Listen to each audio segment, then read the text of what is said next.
The auctioneer's gavel struck the block, sealing the deal for exactly $100. The crowd erupted into cruel, echoing laughter. They thought Leonard Hayes had just bought 60 acres of poisoned, worthless dirt. They didn't know the terrifying, lucrative secret buried beneath the frostbitten soil of the Miller tract. The November wind howled through the drafty community hall of Oakhaven, a decaying agricultural town nestled in the shadow of the Cascade Mountains. The county tax auction was usually a grim affair, a place where generational farms were carved up by corporate conglomerates. But today there was a palpable sense of dark amusement in the room. Lot 42 was up for grabs. Lot 42 was locally known as the Miller Deadlands. It was a 60-acre scar on the landscape, a plot of land so thoroughly barren that not even weeds dared to breach its grey, cracked surface.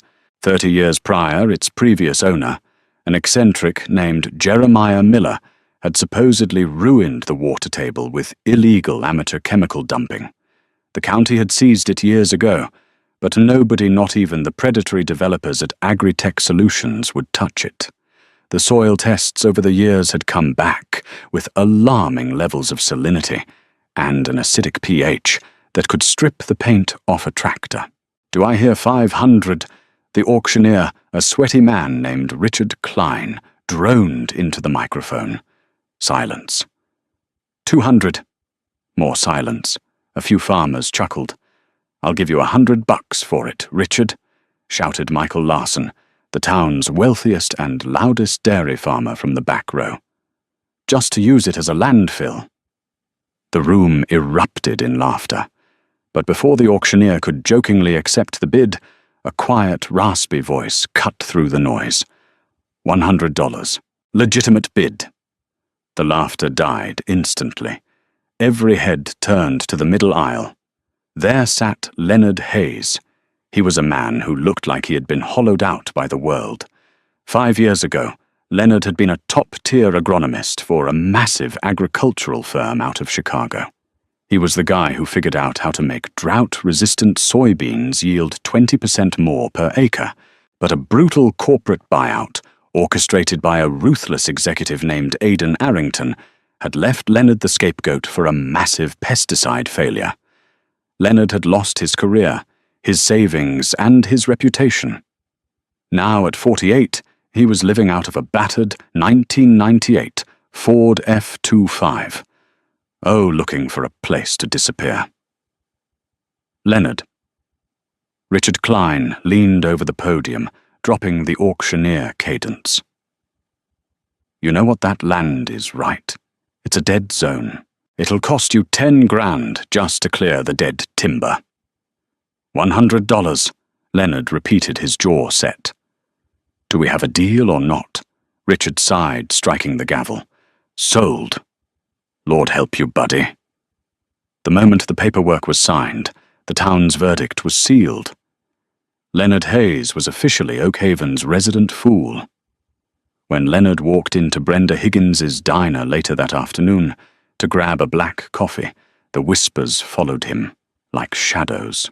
"He thinks he's going to grow corn on concrete," Brenda was heard muttering to Mayor Thomas Gable over the counter. "I give him 3 weeks before he freezes to death in that truck of his." But Leonard wasn't listening. He had a map spread out on the sticky diner table, running his calloused fingers over the topography of Lot 42. He knew what the county surveys said. He knew about the salt, the acid, the complete lack of organic nitrogen. But during his days as an agronomist, Leonard had developed a habit of looking at satellite thermal imaging. 2 weeks ago, while nursing a cheap beer in a motel room and browsing public geological databases, he had noticed something impossible about the Miller Deadlands. While the rest of Oakhaven was buried under 3 feet of snow in January, satellite imagery showed that a highly specific, perfectly rectangular 3-acre patch in the center of the Miller tract never held snow for more than a few hours. It always melted. Leonard moved onto the land the next day. The reality of the dead lands was far grimmer than the paperwork suggested. The earth looked like the surface of the moon ashen, brittle, and stinking faintly of sulfur. He spent his first 2 weeks living in a rusted, abandoned Airstream trailer left behind by Jeremiah Miller, patching the roof with duct tape and tin. The cold was bone deep, but Leonard didn't care. He was a man possessed. He took soil core samples every day, working in a methodical grid. He set up a makeshift chemistry lab on the rotting dining table of the Airstream, using old beakers and cheap titration kits. The initial tests confirmed the town's beliefs. The topsoil was a toxic nightmare. But when Leonard used a rented hydraulic auger to punch down 12 feet, the chemistry completely flipped. "What in the world?" Leonard whispered to himself one night, holding a vial of deep reddish earth up to the flickering light of his kerosene lantern. The deep soil wasn't poisoned by man-made chemicals. It was completely saturated with a bizarre combination of volcanic ash calcium sulfate and an incredibly rare concentration of trace minerals. But more importantly, the soil sample was warm. Leonard had stumbled onto a geological anomaly. The Miller Tract sat directly above a shallow, uncharted geothermal vent. The heat rising from the Earth's crust was pushing ancient mineral-rich water upward. The reason nothing grew on the surface wasn't because Jeremiah Miller had poisoned it. It was because the geothermal heat was essentially cooking the surface soil and evaporating the moisture, leaving behind a crust of concentrated sterile salt. The land wasn't dead. It was a pressure cooker waiting for the right ingredients. Leonard kept his discovery strictly to himself. In a town like Oak Haven, gossip was the primary currency, and a secret like a private geothermal vent would attract exactly the kind of corporate vultures Leonard had spent the last 5 years running from. He needed to act, and he needed to act fast. His $100 investment had left him with barely $2,000 in his bank account. It wasn't enough to terraform the surface, nor was it enough to build traditional commercial-grade greenhouses. He had to use the land's unique hostility to his advantage.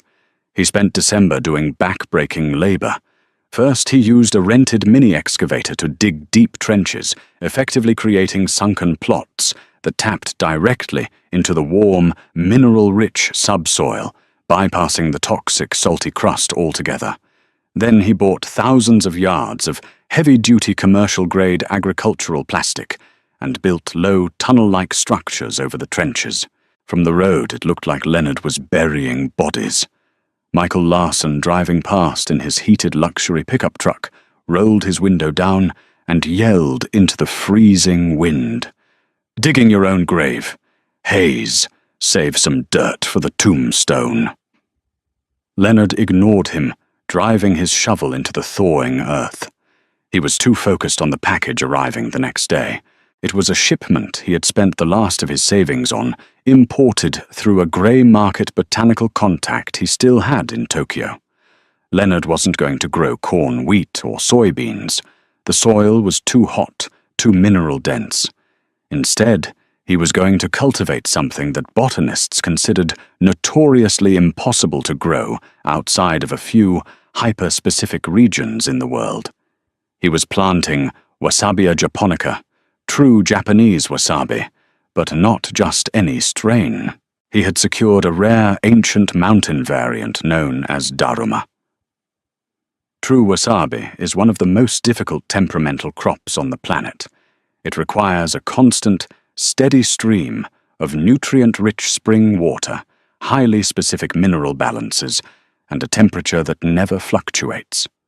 At market top-grade fresh wasabi root sold for over $200 a pound to high-end sushi chefs globally. Leonard's subterranean trenches, heated by the geothermal vent and fed by the mineral-rich aquifers he had unsealed, created an exact artificial mimicry of a Japanese mountain stream bed. He planted the fragile rhizomes in the dead of winter. Outside the plastic tunnels, the temperature dropped to 10 below zero. Blizzards hammered Oak Haven, burying the town in white. But beneath the plastic inside Leonard's sunken trenches, It was a balmy, humid 60 degrees. The geothermal vent acted as a natural free boiler system. But the real drama began in late February. Leonard's funds had completely dried up. He was surviving on cheap ramen noodles and instant coffee. His hands were blistered, his face weathered and gaunt. He knew that true wasabi normally took 18 months to 2 years to reach harvest size. He didn't have 2 years. He barely had 2 weeks before he starved. However, Leonard's genius as an agronomist was about to pay off in a way that defied the laws of traditional farming. He had calculated that the specific mineral cocktail of the geothermal water, heavy in sulfur and trace magnesium, would act as a natural steroid for the Daruma strain. One evening, exhausted and shivering, Leonard unzipped the heavy plastic door of Trench 4. The humid, earthy scent hit him instantly. He knelt in the mud, grabbed the base of a lush, heart-shaped green leaf, and gently pulled. The earth gave way. Leonard gasped. In his muddy palm rested a perfectly formed wasabi rhizome, thick, gnarled, and vibrant green. It was massive, nearly twice the size of a standard commercial root.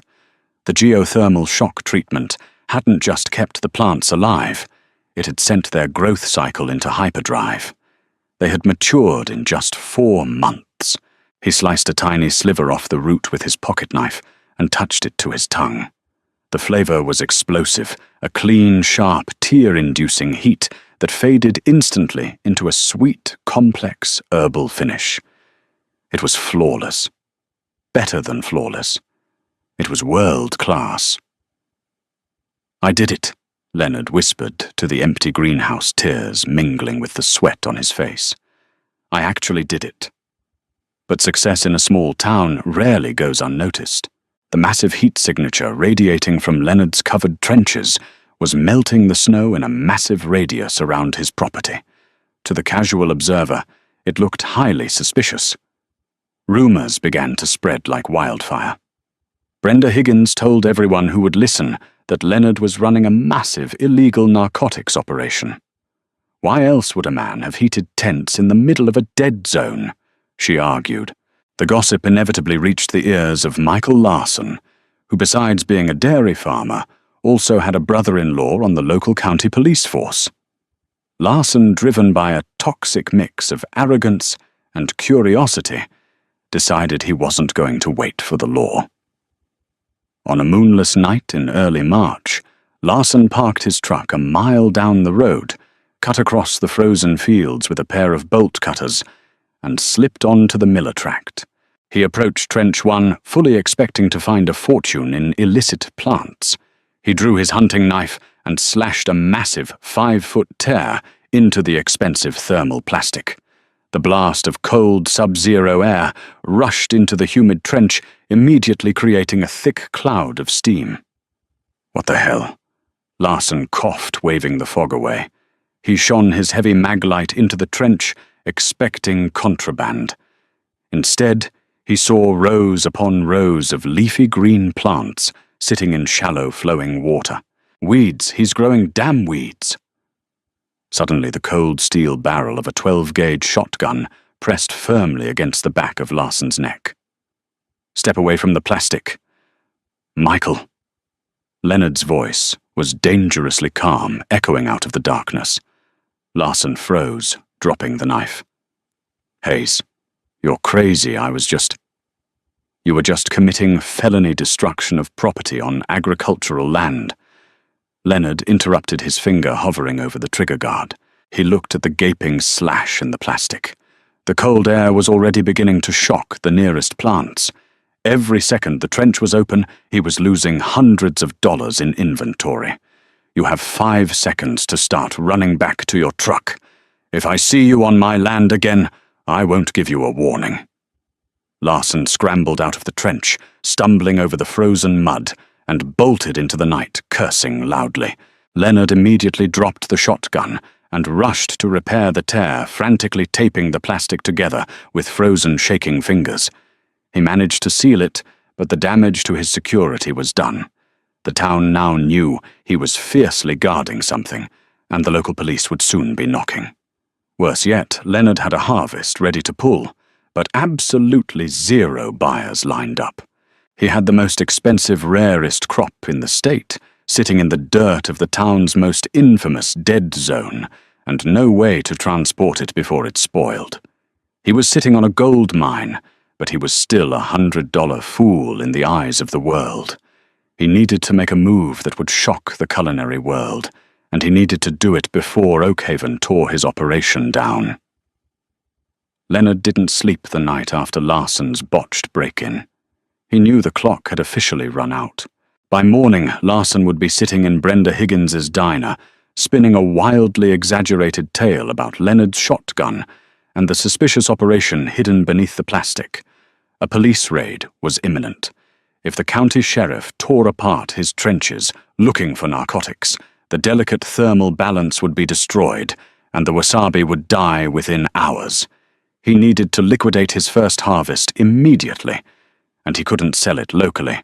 Before the sun rose, Leonard harvested exactly 40 pounds of the Daruma wasabi rhizomes.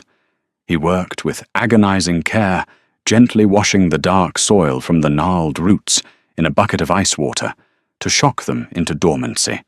He wrapped each root individually in damp muslin cloth and packed them into 4 heavily insulated Yeti coolers he had bought at a pawn shop, burying them under a layer of crushed ice. He loaded the coolers into the bed of his rattling 1998 Ford F25, threw a tarp over them and started the engine.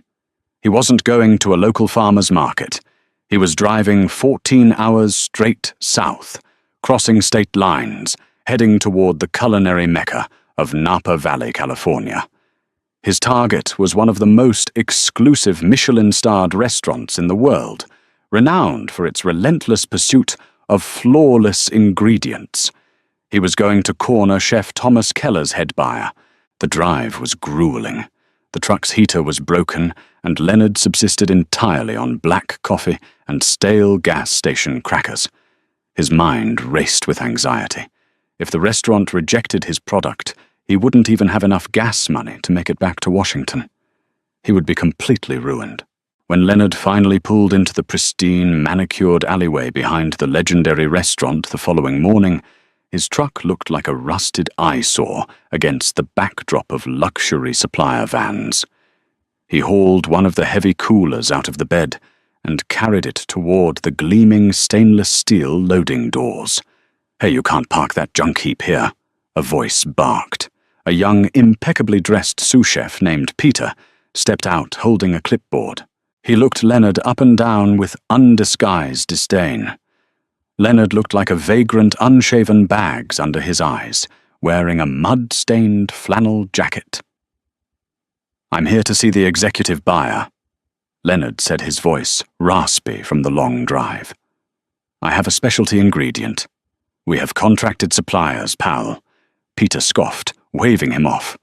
"We don't buy foraging scraps out of the back of pickup trucks. Get moving before I call security." "Just look at it," Leonard insisted, setting the cooler down on the pristine concrete. "Give me 10 seconds. "I said no," Peter snapped, stepping forward to push the cooler away, but the commotion had drawn attention. The heavy metal door opened wider, and a senior chef with graying temples stepped out.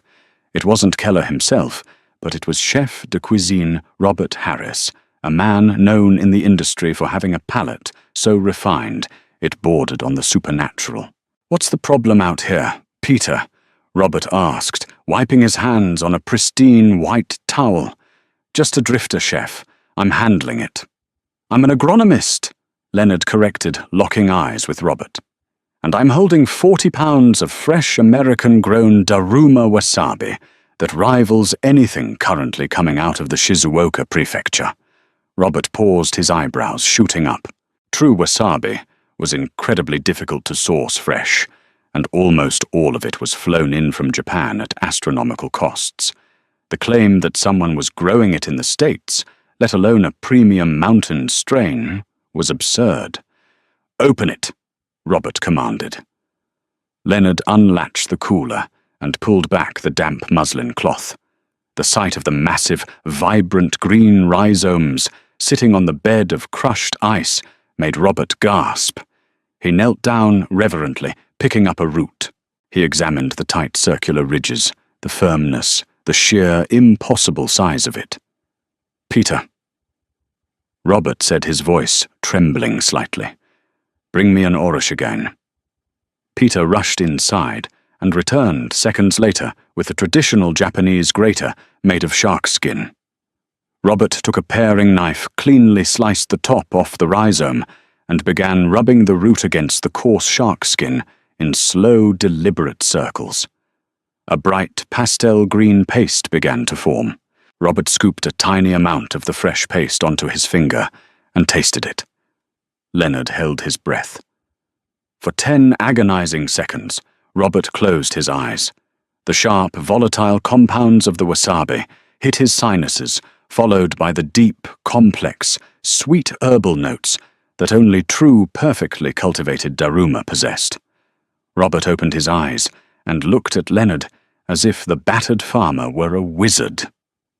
"Where did you get this?" "I grew it," Leonard said flatly. "In Washington State, on land everyone told me was dead." "I will take every ounce you have in that truck," Robert said without hesitation. "We usually pay $180 a pound for imported stock of this caliber. Because this is domestic fresh, and frankly superior, I'll pay you $250. Leonard's heart hammered against his ribs. 40 pounds at $250 a pound. $10,000. "Deal," Leonard said, extending a calloused, shaking hand. Robert shook it firmly. "And Mr. Hayes, I want a standing exclusivity contract. Whatever you pull out of that ground, we have the right of first refusal." Leonard drove back to Oakhaven 3 days later. He didn't just have a $10,000 cashier's check in his pocket. He had a signed vendor agreement. The $100 fool had just secured a pipeline to the apex of the American culinary world. Leonard didn't waste a single penny of his new capital. Before he even returned to the Airstream, he stopped in Seattle and hired an independent security firm to install motion sensor cameras and solar-powered floodlights around the perimeter of the Miller Tract. He then hired a local contractor, a man from the next county over, who didn't care about Oakhaven's gossip, to begin erecting permanent double-paned glass greenhouses over the trenches. He was just finishing the framework for the first greenhouse when a familiar cruiser kicked up dust on the dirt road. Sheriff Dave Collins stepped out, accompanied by none other than Michael Larson, who wore a smug, vindictive grin. "Afternoon, Leonard," Sheriff Collins said, resting his hand casually on his belt. "Michael here filed a report, claims you threatened him with a firearm and says he saw some highly suspicious agricultural setups out here. Given the history of this land, I've got a warrant to inspect the premises." Leonard wiped the sweat from his forehead, completely unbothered. "Afternoon, Sheriff. Michael, you have a warrant. Go right ahead. Trench 2 is open." Larson's grin faltered at Leonard's absolute lack of panic. The sheriff walked over to the trench and peered inside. Instead of finding illegal marijuana or poppy plants, he saw perfectly engineered, hydroponic-style rows of leafy green plants thriving in warm, flowing water. "What in the world is this haze?" the sheriff asked, confused. "That," Leonard said loudly, ensuring Larson heard every word, "is Wasabia japonica. It's a culinary herb. I just sold my first harvest to a Michelin-starred restaurant in California for $250 a pound. As for Michael being on my property, he slashed a $500 thermal tarp during an illegal trespass.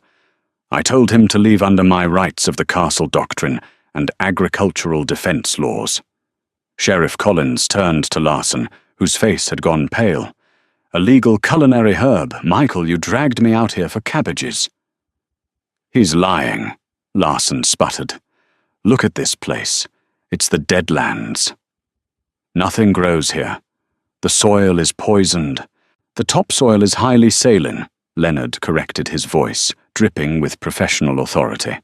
But 12 feet down, there's a geothermal vent feeding a mineral aquifer. You thought it was dead because you don't understand geology, Larson. I bought a multi-million-dollar geothermal farming asset for $100 because you were too busy laughing to look at a satellite map. The news hit Oakhaven like a thunderclap. Within a week, the town's mockery turned into a feverish, jealous awe. Leonard Hayes wasn't a fool. He was a visionary who had swindled the county out of its most valuable hidden resource. But the real drama was just beginning. The massive influx of capital allowed Leonard to scale up, and his sudden dominance in the domestic wasabi market caught the attention of the agricultural trade papers. A feature article in Agribusiness Monthly detailed the miracle of the Oakhaven deadlands. Unfortunately, that magazine ended up on the mahogany desk of Aidan Arrington, the ruthless Chicago executive at Agri-Tech Solutions, who had originally fired Leonard and ruined his reputation. Arrington was furious. He realized that Leonard was sitting on an infinitely renewable geothermally heated gold mine. Corporate greed took over. Arrington dispatched a team of cutthroat corporate lawyers to Oakhaven with a singular goal: steal the land back. On a rainy Tuesday, a sleek black town car pulled up to Leonard's newly built security gates. Arrington stepped out, flanked by 2 attorneys. Leonard met them at the fence, arms crossed. "Leonard." Arrington smiled thinly, smoothing his expensive suit. "Quite the little operation you've built out of the mud. I'm here to offer you a way out. $2 million for the deed to the tract. You can retire." "The land isn't for sale, Aidan," Leonard replied coldly. "Especially not to you. I wasn't really asking." Arrington sighed, snapping his fingers. One of the lawyers handed Leonard a thick legal document. "This is an injunction from the Environmental Protection Agency. We've filed a petition stating that your deep trench excavation is disturbing the toxic chemical dumping left by Jeremiah Miller 30 years ago. We are claiming your operation is a public health hazard and threatens the local watershed. We will tie you up in federal court until you are bankrupt, Leonard. We will bleed you dry, seize the land for corporate cleanup, and take it anyway. Take the $2 million. It was a classic, brutal, corporate strong-arm tactic. Arrington expected Leonard to crumble. Instead, Leonard started laughing. It wasn't a quiet chuckle. It was a deep, booming laugh that echoed across the newly built greenhouses. "You always were arrogant, Aidan," Leonard said, tossing the injunction back over the fence, where it landed in a puddle at Arrington's expensive leather shoes. "You think I didn't prepare for vultures like you? You didn't read the history of this land closely enough." Leonard pulled a folded piece of paper from his jacket pocket and pressed it against the chain-link fence for Arrington to read. It was a heavily stamped document from the Federal Department of Environmental Quality. "When I first bought this land," Leonard explained, his voice turning lethal, "I didn't just test the soil, I tested the historical chemical signatures. There was no illegal chemical dumping here 30 years ago. The toxic readings were naturally occurring sulfates from the geothermal vent." Arrington's smug expression vanished. "That's impossible. The county records show a massive spike in synthetic organophosphates in 1995. "Exactly." Leonard smiled like a wolf. "A spike recorded by an independent surveying firm hired by Agri-Tech Solutions. Your company faked the chemical spill report 30 years ago to crash the land value so you could buy up the surrounding acreage for pennies. I submitted my core samples and the historical data to the EPA 3 months ago to clear my agricultural zoning.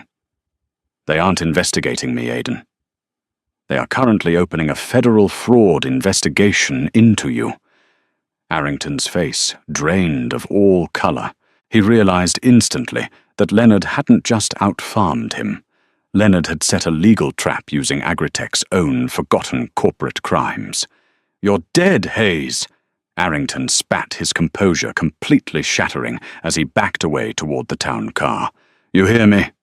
"Get off my property," Leonard said quietly, "before I call the sheriff." Aidan Arrington was indicted for corporate fraud and environmental perjury 6 months later. Agritech Solutions stock plummeted, and Arrington was ousted by his own board of directors, facing years in federal prison. Michael Larson's dairy farm eventually went bankrupt due to sheer mismanagement, and he was forced to sell his cows at auction.